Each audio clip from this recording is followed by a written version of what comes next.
Imagine coming home to your own slice of paradise, a private lake shimmering under the Texas sun, only to find 3 patrol cars parked at your shore because you dared to ride a jet ski on water you own.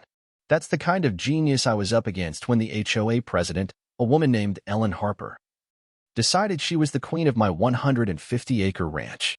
Sirens blaring, a deputy scratching his head, and Ellen waving a clipboard like it was a royal decree. Welcome to my Saturday morning. My name's Ethan Cole, and I moved to this ranch outside Austin 2 years ago, trading a cubicle and city noise for wide-open fields and a lake my granddad used to fish in back in '79. It's 150 acres of cedar trees, rolling hills, and a crystal-clear lake smack in the middle, my personal heaven. I'd spent a decade coding apps in a shoebox apartment, so when I inherited this place, it felt like a second chance at life. The deed was airtight, every inch, including the lake. Mine since before the cul-de-sacs and cookie-cutter houses of Willow Creek Estate sprouted up next door in 2012. I spent my first month just walking the fences, breathing it all in. And when I saw that lake sparkling at dawn, I knew exactly what I needed. A jet ski, nothing fancy, just a way to feel the wind and the water to make this place truly mine. That first ride was magic. Saturday at sunrise, I'm out there skimming the surface, the engine's hum mixing with the birds, nobody around for miles. 3 hours of pure freedom, and I'm grinning like a kid. But as I pull back to shore, I spot her, Ellen Harper, standing at the edge of my property, arms crossed, staring like I'd just set her lawn on fire. She's maybe 40.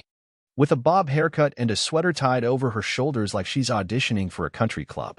"Nice lake," she calls out, flashing a smile that doesn't reach her eyes. I'm Ellen, president of Willow Creek HOA. We've got some guidelines about noise, especially on weekends. Sound carries, you know. I kill the engine, step onto the grass, and keep my tone friendly. Appreciate the welcome, Ellen, but this is my land, my lake. Not part of your HOA. I pull the deed from my pocket. Yeah, I carry it, call it a habit, and show her the survey map. Been ours since '79. Before your neighborhood was a blueprint. Her smile twitches, just for a second, and I catch a flicker of something, anger, maybe, or calculation. Of course, she says, all sugar. Just trying to keep the peace. We're all neighbors, right? She turns and walks back to her house, 150 yards away, but I'm left with this knot in my gut. Like I've just met someone who doesn't hear no. That evening, I'm out on the jet ski again, partly because it's fun, partly to make a point. As I load it onto the trailer, I glance over and see Ellen at her window, binoculars glinting in the sunset. Binoculars. I laugh, but it's uneasy. Something's brewing, and I'm not sure I'm ready for it. Monday morning. I find out what. There's a letter in my mailbox, 2 pages of single-spaced nonsense on Willow Creek HOA letterhead, signed by Ellen with a flourish that looks like she practiced it. It accuses me of disrupting community tranquility with excessive motorized activity and demands I stop or face further action. I'm half amused, half annoyed. This woman's acting like she owns my lake. I decide to talk to someone who knows the lay of the land, so I head to Maggie Turner's place, a weathered farmhouse a mile down the road. Maggie's been here 25 years, seen it all. Over iced tea, she sighs when I show her the letter. Ellen's trouble, Ethan. She's run off 3 families with her rules, called the cops on a guy for his kid's drone, got another fine for a non-approved fence. She's been HOA president since her husband left her. And it's like she's married to that clipboard now. Maggie tells me Ellen lost her job as a real estate agent after some shady deal went south, and now the HOA's her empire. She tried to buy a chunk of your lake back in 2015, Maggie adds. Your granddad told her to pound sand. Guess she's still sore about it. That lights a fire in me. This isn't just about noise, it's personal. Ellen's got a grudge, and my lake's her white whale. I spend that night digging into Texas property law, double-checking my rights. It's clear as day. Private lake, private land, no HOA jurisdiction. Tuesday, I'm back on the jet ski, and there's Ellen, standing at her fence with a notebook, scribbling like she's building a case. I wave, just to mess with her, and she glares, writing faster. That night, I get a voicemail from the county, some clerk saying they got a complaint about noise violations at my address. I call back. Explain the lake's mine, and the clerk sounds embarrassed. We've had 4 calls from that number this month, sir. I'll flag it as a neighbor dispute. For calls. Ellen's not messing around. Wednesday, it gets weirder.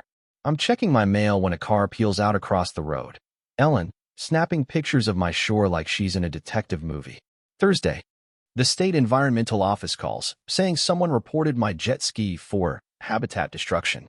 The guy's skeptical, says it's a private lake, no jurisdiction unless I'm dumping oil. I send him the deed, and he promises to close it out. But I'm done playing defense.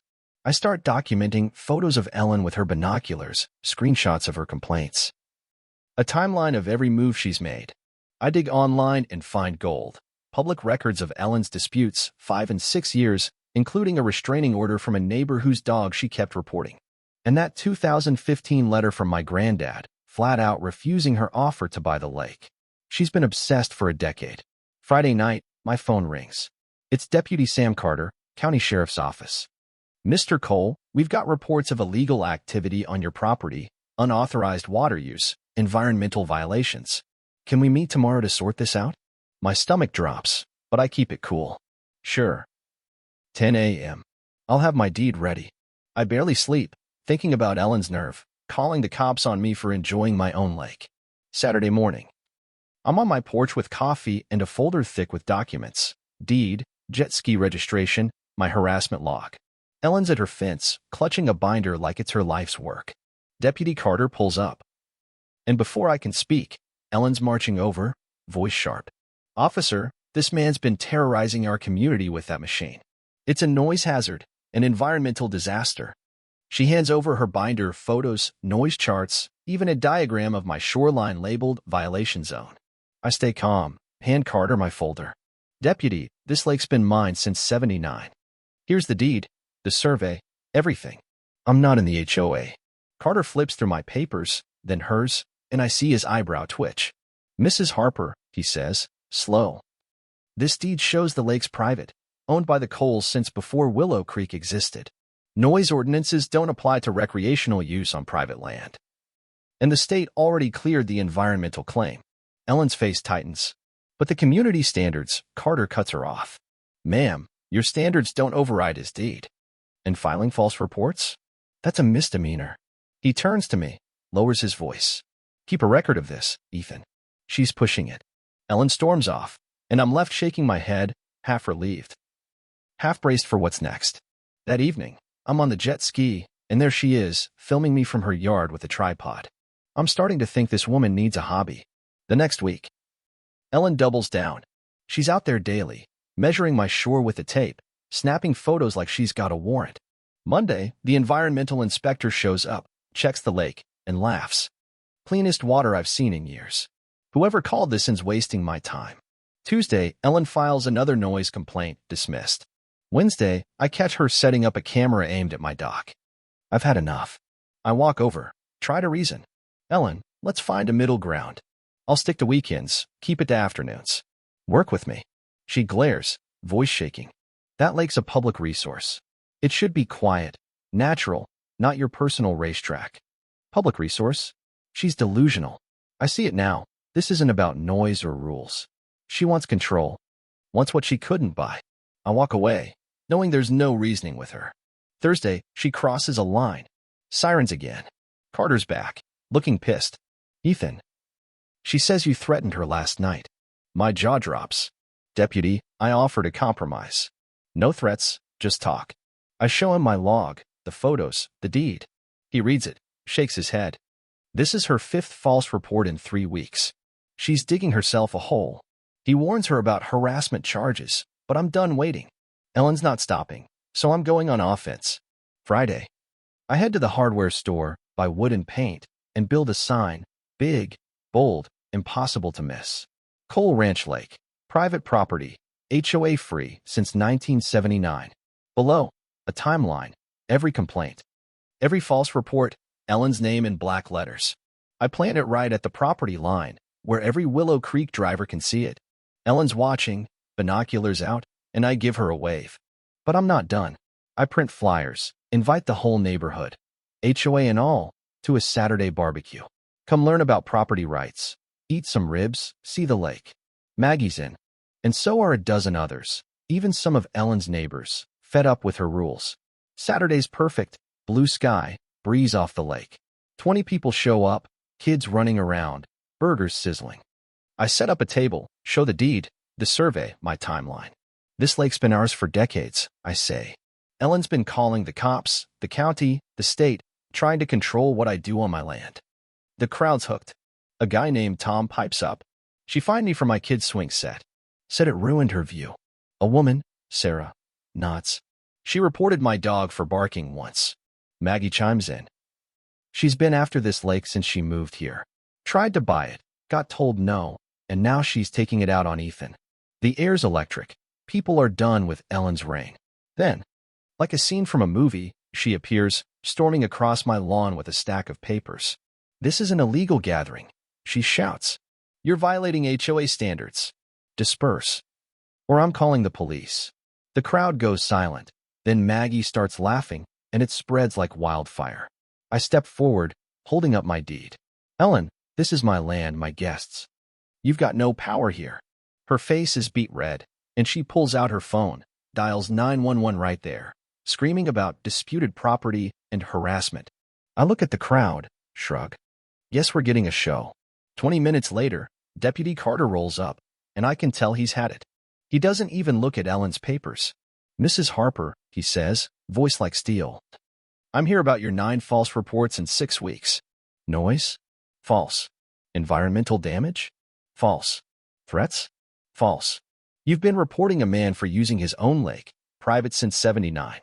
He pulls out my deed, reads it aloud, and starts laughing, full on, tears in his eyes laughing. Ma'am, you called us because he's jet skiing on his own property? I've been a deputy 10 years. And this takes the cake. The crowd's cracking up, kids giggling, even Ellen's neighbors joining in. Carter gets serious. You're getting cited for false reports, $500 a pop. Keep this up. It's jail time. And you're banned from contacting Mr. Cole or stepping foot here. He hands her the citation, and Ellen just stands there, shaking, her binder slipping to the ground. I meet her eyes.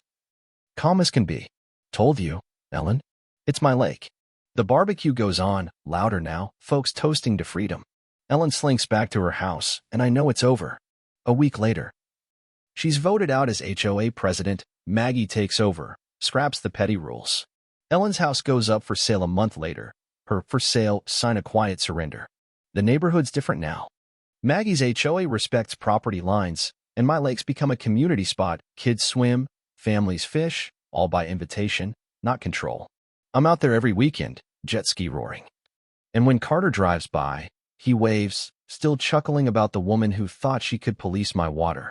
Looking back, I didn't want a war. I just wanted to live, to feel the lake under me, to honor the land my granddad left. But Ellen thought she could rewrite my deed with her clipboard, and she learned the hard way. You don't mess with a man's home. If you're fighting your own Ellen, HOA, neighbor, whoever, know your rights, keep records, and don't back down.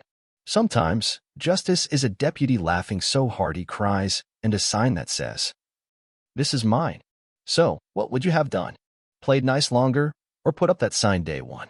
Was I right to go public, or should I have kept it quiet? Drop a comment. Tell me your take, justice served, or did I push too far? If you've got a story about standing up to a bully, I want to hear it. Hit that like button, share this with someone who needs a spark. And let's keep talking. Because out here, some boundaries aren't up for debate.